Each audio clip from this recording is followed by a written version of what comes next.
Sekarang saya minta dari Majelis Ulama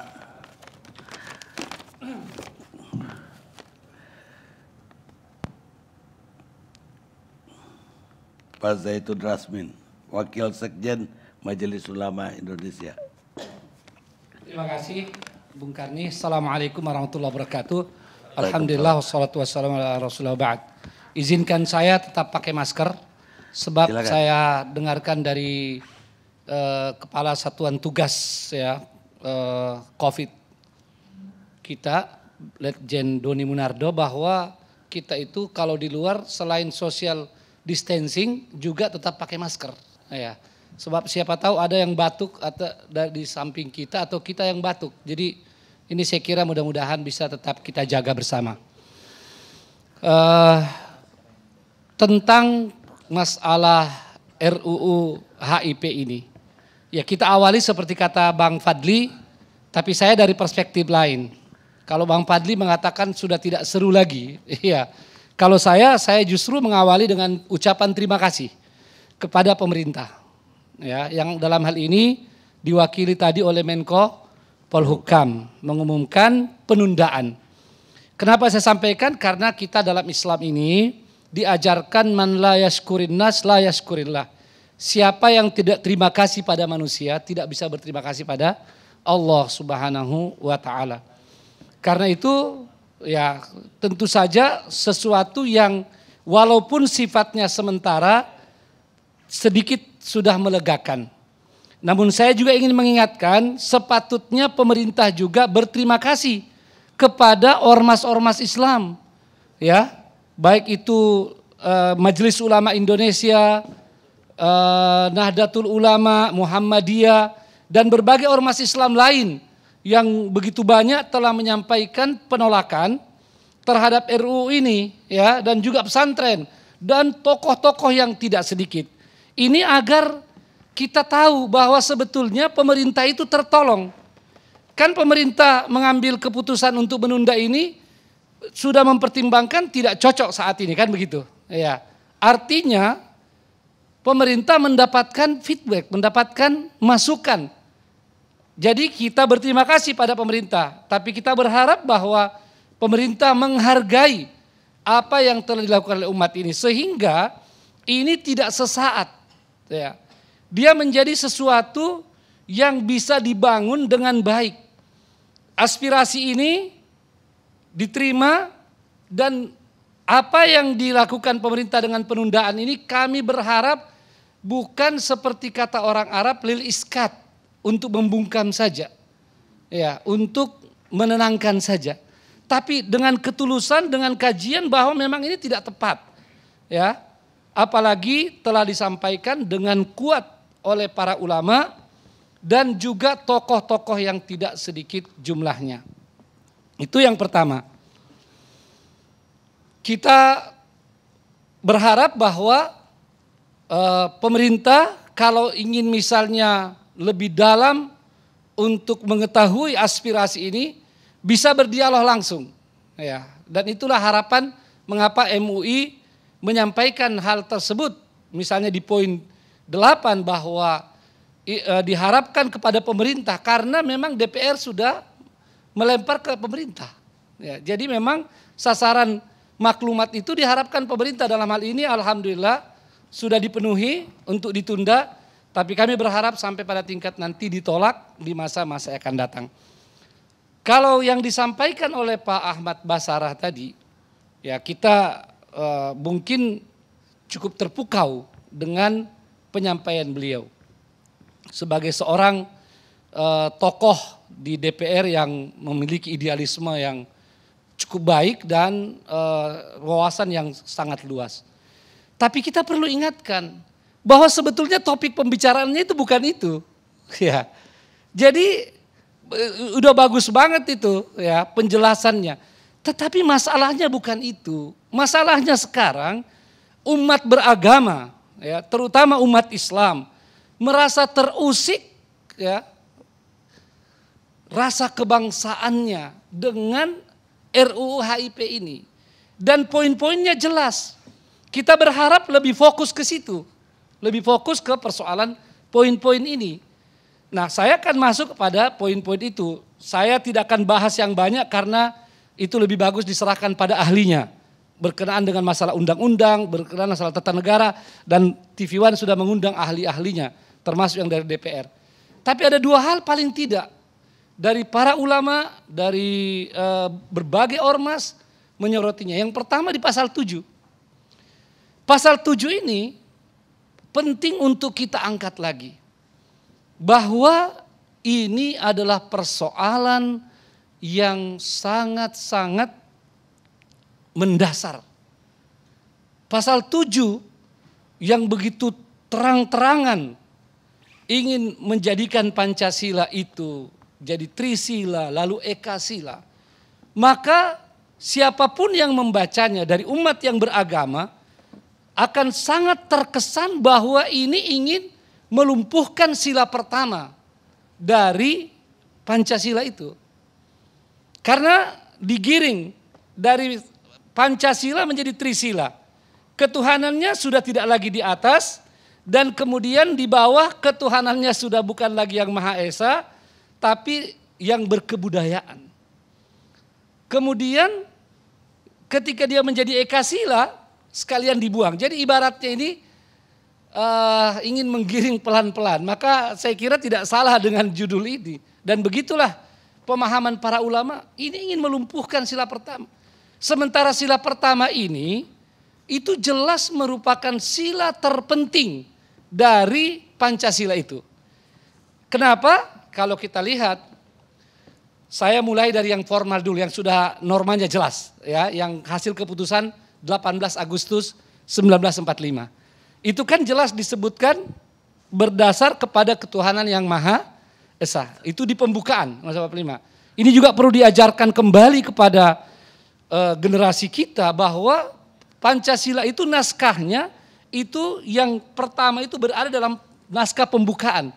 Tidak disebutkan secara tersendiri. Ya. Maka sangat jelas negara berdasar pada atas ketuhanan yang Maha Esa yang dahulunya di 22 Juni 45 berdasarkan pada ketuhanan dan dengan kewajiban melaksanakan syariat Islam pada pemeluk-pemeluknya. Itu yang pertama. Yang kedua, kalau kita lihat sejarah lahirnya Pancasila, ya, dan perdebatan-perdebatan yang sangat sengit di dalamnya. Lalu sampai pada kesepakatan kompromi 22 Juni 45, kita akan melihat masalah utamanya itu kan seperti yang disampaikan juga tadi oleh Pak Ahmad Basara ketika dibentuk tim 9, itu intinya mengkompromikan apa yang diinginkan oleh umat Islam diwakili oleh para ulamanya dan tokoh-tokoh nasional, lebih tepat seperti itu, atau tokoh kebangsaan. Ya, sebetulnya para ulama juga ini tokoh-tokoh bangsa, kebangsaan, tapi mungkin yang dimaksud adalah orientasi, ya, pemikiran mereka saat itu. Jadi ada tokoh-tokoh yang lebih berorientasi pada kebangsaan, ada yang lebih dominan melihat bagaimana kepada Islam. Nah, kalau itu masalah utamanya, lalu ada kompromi. Kompromi pertama itu adalah 22 Juni. Ya, artinya masalah ketuhanan ini yang paling penting. Bukan masalah keadilan sosialnya, persatuan Indonesianya. Itu mah dianggap mudah, alhamdulillah. Dalam semua perdebatan, 4 sila itu justru yang alhamdulillah memang sudah dipandang begitulah tipologi orang Indonesia. Ya, suka keadilan, suka persatuan, suka musyawarah dan seterusnya. Tapi masalah ketuhanan ini yang lama diperdebatkan. Jadi kalau ini yang kemudian akan direduksi, akan dilumpuhkan, wajar kalau ulama dan umat Islam bereaksi. Dan ini harus benar-benar disikapi secara hati-hati. Memang sekarang bola berada di DPR, ya, karena pemerintah sudah menyatakan meminta ditunda. Kami berharap bahwa DPR dapat menangkap aspirasi ini. Tapi saya lengkapi dulu untuk yang kedua. Yang kedua, tapi ini singkat saja karena sudah dibahas oleh banyak tokoh. Tentang tidak dicantumkannya TAP MPRS nomor 25. Jadi ini juga membunyikan alarm, ya, kehati-hatian pada umat. Bahwa kalau yang begitu penting saja dan ini ibaratnya seperti gajah di pelupuk mata, seolah-olah tidak terlihat. Maka saya tidak bisa, dan bukan saya saja, saya kira kebanyakan kita tidak bisa menerima argumen bahwa itu bisa dimasukkan kalau dari anggota DPR. Kalau dari pemerintah boleh saja. Ya, kemarin alasannya walaupun sekarang alhamdulillah sudah lebih maju karena menunda. Tapi kalau dari DPR, sekian ratus anggota DPR, lalu kemudian tidak bisa mencium ini, ya, mencium kejanggalan tidak masuknya TAP MPRS nomor 25 tahun 66 ke dalam RUU itu. Ini ada apa? Tanda tanya besar.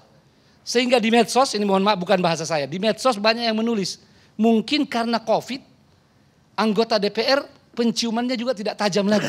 Ya, ini di medsos saya baca. Kalau nanti Bung Karni mau saya bisa kirimkan. Ya, ini persoalannya. Sebab cobalah kita lihat orang-orang awam begitu mengetahui ini tidak masuk, mereka mempertanyakan. Mereka mengetahui bahwa Trisila, Pancasila akan diperas-peras, mereka mempertanyakan itu.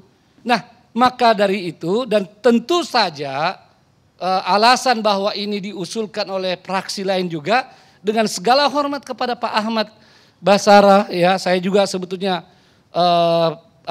bersahabat baik sama beliau. Dengan segala hormat itu juga tidak bisa diterima. Kenapa? Karena ini pertama sudah masuk ke DPR. Siapapun yang usul kalau tidak tepat harus ditolak dong. Ya. Yang kedua tidak bisa dilupakan. PDIP itu pemimpin koalisi di DPR saat ini. Jadi PDIP bisa mengkondisikan semua partai-partai untuk kalau itu memang sesuatu yang begitu penting, apalagi kalau Pak Ahmad menyampaikan begitu heroik tahun 2003 untuk menetapkan, menegaskan TAP MPRS nomor 25 itu. Kenapa ini menjadi berbeda? Karena itu saya mengatakan pada Pak Ahmad, ya minta tolong ini dicek. Mungkin ada anasir-anasir yang sekarang ini justru masuk ke dalam partai-partai dan mungkin juga PDIP yang memang menginginkan itu. Tahun 2003 ke 2020, 17 tahun. Masa yang panjang yang bisa terjadi perubahan-perubahan.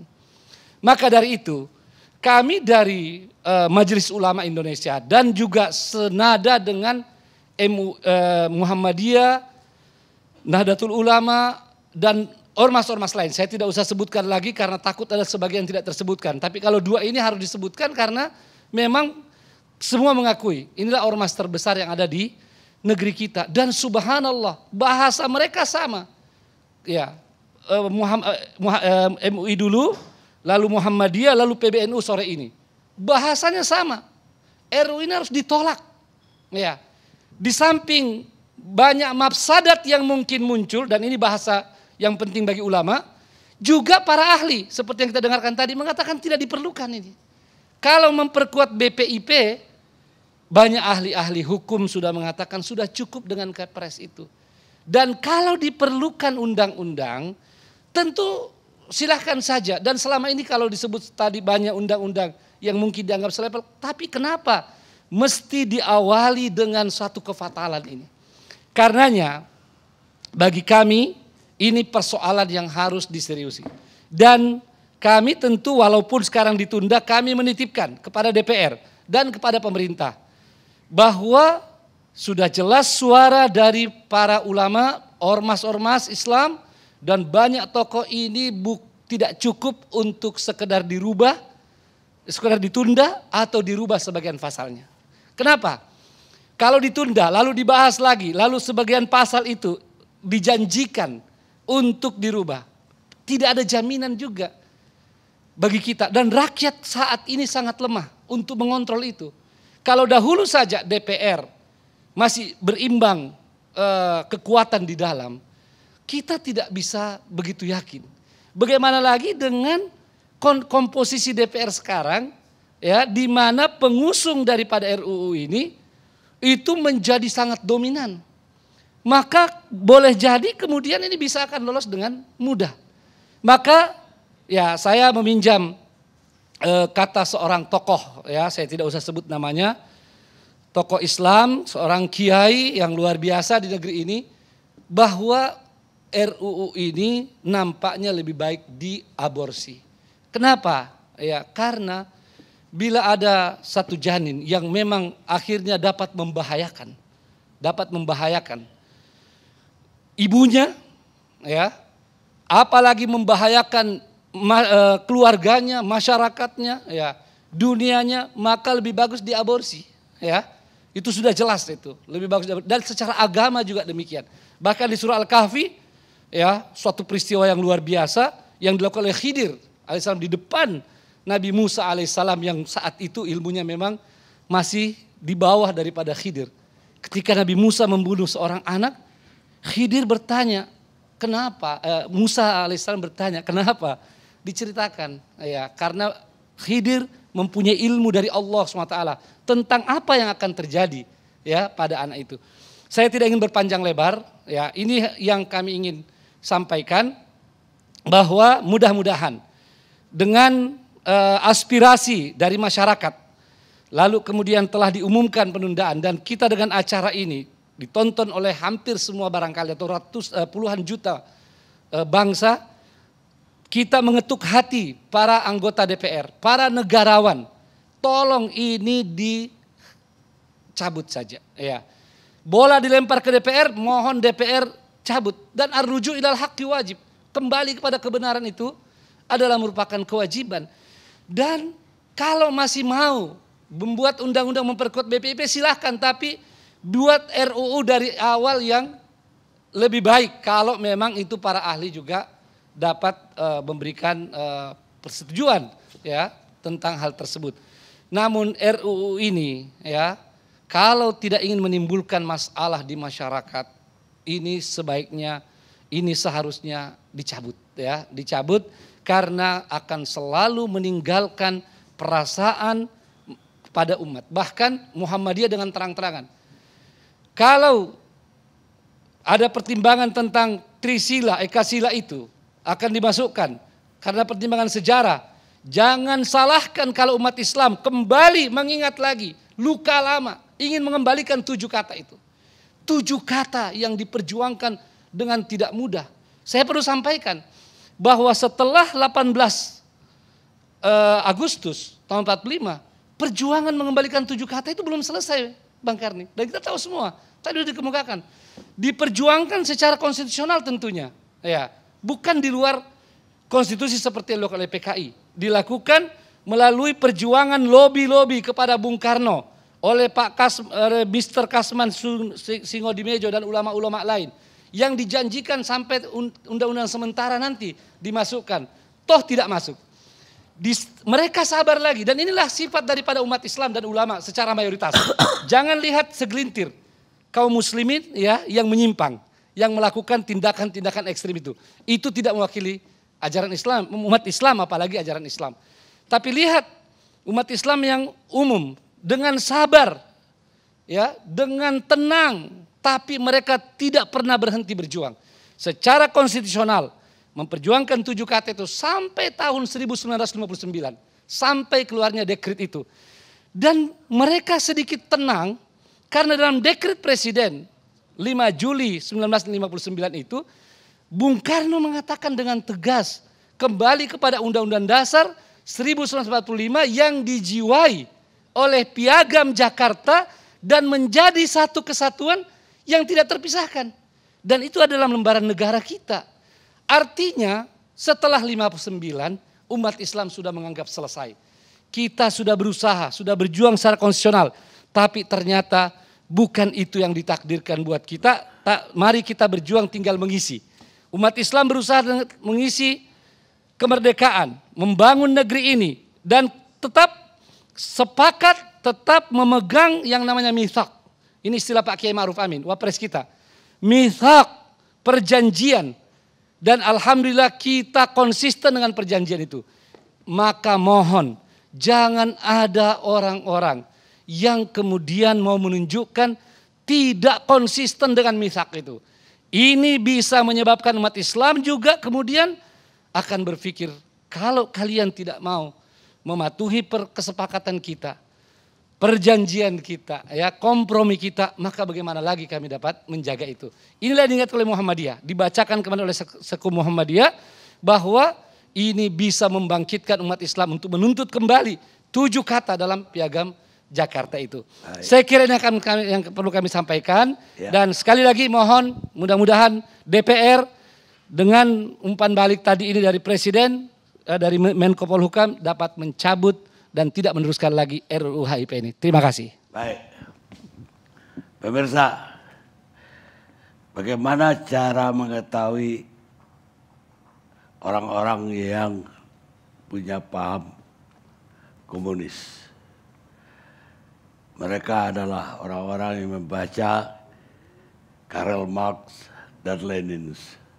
Tapi bagaimana cara mengetahui orang-orang yang anti komunis? Mereka adalah orang-orang yang memahami ajaran Karl Marx dan Lenin.